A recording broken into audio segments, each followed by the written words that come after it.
ಎಂದು ಗುರುವನ್ನು ಹಾಗೂ ನನ್ನ ಹೆತ್ತ ತಂದೆ ತಾಯಿಯನ್ನು ನೆನೆಸುತ್ತಾ ಇಲ್ಲಿ ನೆರೆದಿರುವ ನನ್ನ ಪ್ರೀತಿಯ ಗುರುಗಳೇ, ಗುರುಮಾತೆಯರೇ ಹಾಗೂ ನನ್ನ ಪ್ರೀತಿಯ ಸಹೋದರ ಸಹೋದರಿಯರೇ, ಎಲ್ಲರಿಗೂ ಶುಭ ಮಧ್ಯಾಹ್ನ.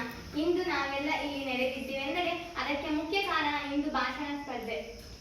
ಈ ಭಾಷಣ ಸ್ಪರ್ಧೆಯಲ್ಲಿ ಭಾಗವಹಿಸುತ್ತಿರುವ ಎಲ್ಲ ನನ್ನ ಪ್ರೀತಿಯ ಸಹೋದರ ಸಹೋದರಿಯರಿಗೆ ಶುಭಾಶಯಗಳನ್ನು ತಿಳಿಸುತ್ತಾ ನನ್ನ ಭಾಷಣವನ್ನು ಮುಂದುವರಿಸುತ್ತೇನೆ. ಇಂದು ನಾನು ಭಾಷಣವನ್ನು ಮಾಡುತ್ತಿರುವ ವಿಷಯ ವಿದ್ಯಾರ್ಥಿಗಳ ಏಳಿಗೆಯಲ್ಲಿ ಶಿಕ್ಷಕರ ಪಾತ್ರ. ನಾವು ಪ್ರತಿಯೊಂದು ಕೆಲಸದಲ್ಲೂ ಕೂಡ ನಮ್ಮ ತಂದೆ ತಾಯಿ ನಮ್ಮ ಬೆನ್ನೆಲುಬಾಗಿರುತ್ತಾರೆ. ಆ ನಂತರ ನಮ್ಮ ಶಿಕ್ಷಕರು ನಮ್ಮ ಬೆನ್ನೆಲುಬಾಗಿರುತ್ತಾರೆ. ನಾವು ಕೇಳಿರುವ ಹಾಗೆಯೇ ಮನೆಯ ಮೊದಲೇ ಪಾಠಶಾಲೆ, ಜನನಿ ತಾನೇ ಮೊದಲ ಗುರು ಎನ್ನುವ ಹಾಗೆ ಪ್ರತಿಯೊಬ್ಬ ಮಕ್ಕಳು ಅಥವಾ ವಿದ್ಯಾರ್ಥಿಗಳಿಗೂ ಕೂಡ ಮೊದಲು ಮನೆಯೇ ಪಾಠಶಾಲೆ ಆಗಿರುತ್ತದೆ. ಆ ನಂತರ ನಮ್ಮ ತಂದೆ ತಾಯಿಯೇ ನಮ್ಮ ಮೊದಲ ಗುರು ಆಗಿರುತ್ತಾರೆ. ಆ ನಂತರ ನಾವು ಹೊರಗಿನ ಪ್ರಪಂಚಕ್ಕೆ ಬಂದ ಆದ ಮೇಲೆ ನಾವು ಯಾವುದೇ ಒಂದು ಒಳ್ಳೆಯ ವಿಷಯವನ್ನು ಇನ್ನೊಬ್ಬರಿಂದ ಕಲಿತರೆ ಅವರು ಕೂಡ ನಮ್ಮ ಜೀವನದಲ್ಲಿ ಒಂದು ಗುರು ಸ್ಥಾನವನ್ನು ಪಡೆಯುತ್ತಾರೆ. ಮೊದಲು ನಾವು ಗುರು ಎಂದರೆ ಏನು ಎಂಬುದನ್ನು ತಿಳಿಯಬೇಕು. ಗುರು ಎಂದರೆ ಕತ್ತಲೆಯ ಜಗತ್ತಲ್ಲಿರುವ ನಮ್ಮನ್ನು ಬೆಳಕಿನ ಜಗತ್ತಿಗೆ ತರುವವರು. ಬಿಳಿ ಹಾಳೆಯಂತಿರುವ ನಮ್ಮ ಮಸ್ತಕದಲ್ಲಿ ಅಕ್ಷರವನ್ನು ತುಂಬುವ ಏಕೈಕ ವ್ಯಕ್ತಿಯೇ ಗುರು. ಈ ಗುರುಗಳನ್ನು ಮಾತಿನಲ್ಲಿ ವರ್ಣಿಸಲು ಸಾಧ್ಯವೇ ಇಲ್ಲ. ಏಕೆಂದರೆ ತಂದೆ ತಾಯಿಗಳು ನಮಗೆ ಜನ್ಮ ನೀಡಿದರೆ ಯೋಧ ನಮ್ಮ ದೇಶವನ್ನು ಕಾಯುತ್ತಾನೆ. ರೈತ ನಮಗೆ ಅನ್ನ ನೀಡಿದರೆ ಗುರು ನಮಗೆ ಅಕ್ಷರವನ್ನು ನೀಡುತ್ತಾನೆ.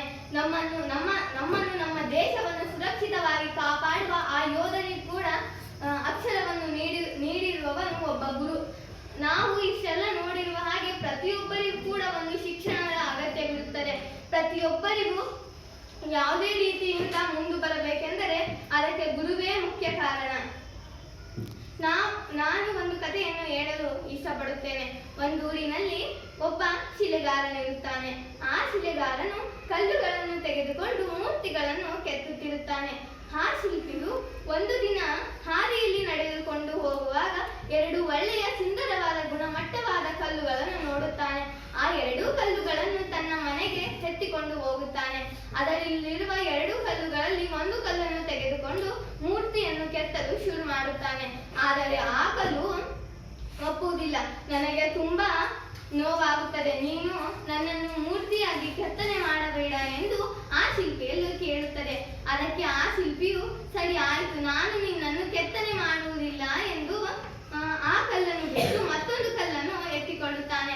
ಆ ಕಲ್ಲು ತನಗೆ ಎಷ್ಟೇ ಕಷ್ಟವಾದರೂ ಎಷ್ಟೇ ನೋವಾದರೂ ಸಹಿಸಿಕೊಂಡು ಒಂದು ಮೂರ್ತಿ ಅಥವಾ ವಿಗ್ರಹವಾಗಿ ಬದಲಾವಣೆ ಆಗುತ್ತದೆ. ಆ ವಿಗ್ರಹವನ್ನು ತೆಗೆದುಕೊಂಡು ದೇವರ ಮುಂದೆ ಇಟ್ಟು ಪೂಜಿಸಲಾಗುತ್ತದೆ. ಅದೇ ಇನ್ನೊಂದು ಕಲ್ಲನ್ನು ತೆಗೆದುಕೊಂಡು ದೇವರ ಮುಂದೆ ಕಾಯಿ ಹೊಡೆಯಲು ಇಡುವ ಕಲ್ಲುಗಳನ್ನಾಗಿ ಇಡುತ್ತಾರೆ.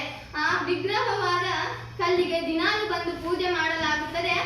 ಕಾಯಿಯನ್ನು ಒಡೆಯಲು ಇಟ್ಟಿರುವ ಆ ಕಲ್ಲಿಗೆ ದಿನಾಲು ಬಂದು ಕಾಯಿ ಒಡೆಯಲಾಗುತ್ತದೆ. ಆವಾಗ ಕಲ್ಲು ಹೇಳಿ ಮಲಗುತ್ತದೆ, ನಾನು ಸ್ವಲ್ಪ ನೋವನ್ನು ತಾಳಿದ್ದರೆ ಇವಾಗ ಸುಖದಿಂದ ಇರಬಹುದಾಗಿತ್ತು. ಆದರೆ ನಾನು ಮೊದಲು ಸ್ವಲ್ಪ ನೋವನ್ನು ಕೂಡ ತಾಳಲಿಲ್ಲ.